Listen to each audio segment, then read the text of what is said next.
Aikido is one of the most beautiful martial arts out there, but whether its techniques work is questionable. Still, it can be claimed that maybe these techniques were effective before, but over the years they became diluted. To put this theory up for a test, I asked my BJJ coach to take a look at the Aikido throwing techniques and to consider how effective they could be or what would make them effective.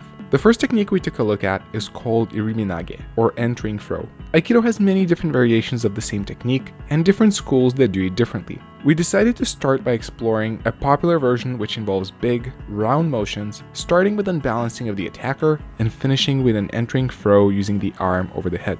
One question that my coach asked me immediately was, why does the attacker keep holding onto the hand? A good question indeed. While I was practicing Aikido, I received a lot of explanations on why that is done so, but in all honesty, no answer was truly convincing. I think the real answer is as simple as Aikido people do it this way because that's how they were taught. We were also both skeptical about the big, round motions, including the 100 degrees unbalancing of the opponent.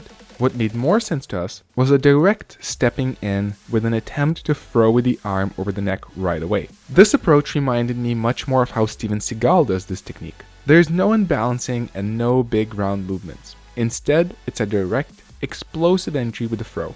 Once I showed it to my coach, he liked this approach much more. But is it truly effective? I will get back to that at the end of the video. I then showed a second Aikido throwing technique named Kaitanage, which is difficult to translate, but people often agree on rotary throw. In this technique, the attacker is unbalanced, then one hand is placed on the neck, and the other hand grabs the opponent's arm above the shoulder, continuing with a throw. Yet again, my coach was confused as to why the attacker keeps holding onto the hand for so long.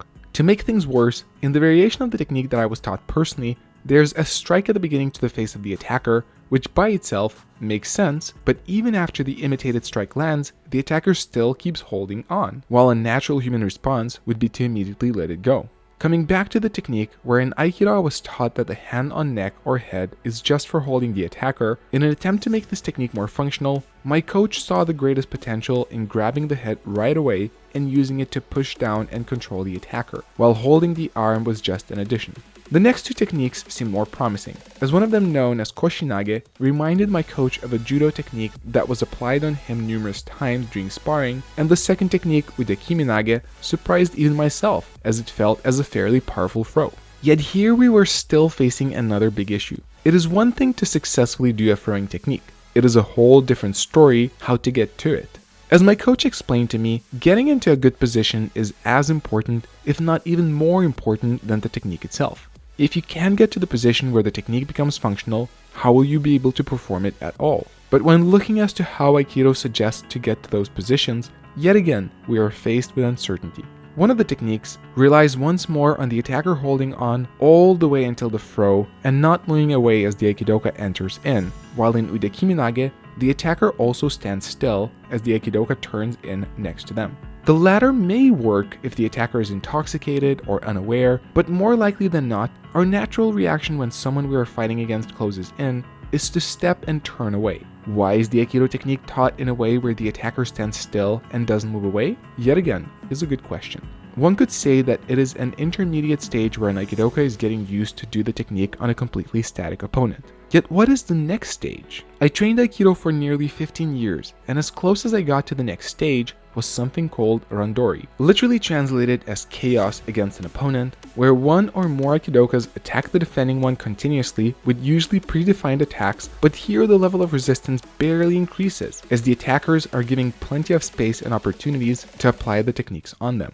I continued to show a couple more Aikido techniques to my BJJ coach, but then he said something that made me stop and think. He told me that with his level of experience, he can make a lot of different techniques work, but what matters more is how you train them. That's when I realized two very important things. There may be potential in Aikido techniques, but the way they are trained is inadequate, and that's what matters more. As we already established in other videos, after training Aikido for more than a decade, I was not able to apply these techniques against a resisting opponent because that's not who I trained with. Meanwhile, my BJJ coach was able to pull off some of my Aikido techniques as soon as he saw them, but not because those were quote-unquote amazing techniques, but because he spent years, decades, constantly dealing with people who were trying to hit him, take him down, or submit him. That's where the debate whether Aikido works or not becomes irrelevant. The question which matters more is whether it is trained in the right way. Another important question that comes up is whether these techniques are truly relevant and necessary. Many martial arts are guilty of training a lot of different techniques, yet in the end, there are mainly a few techniques which get the best results.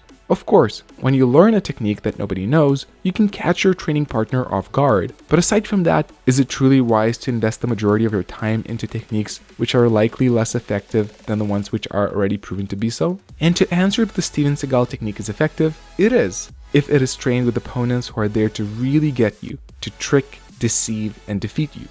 Is that how Steven Seagal trains? To see how we pressure tested Aikido knife defense techniques and wrist locks, click right here.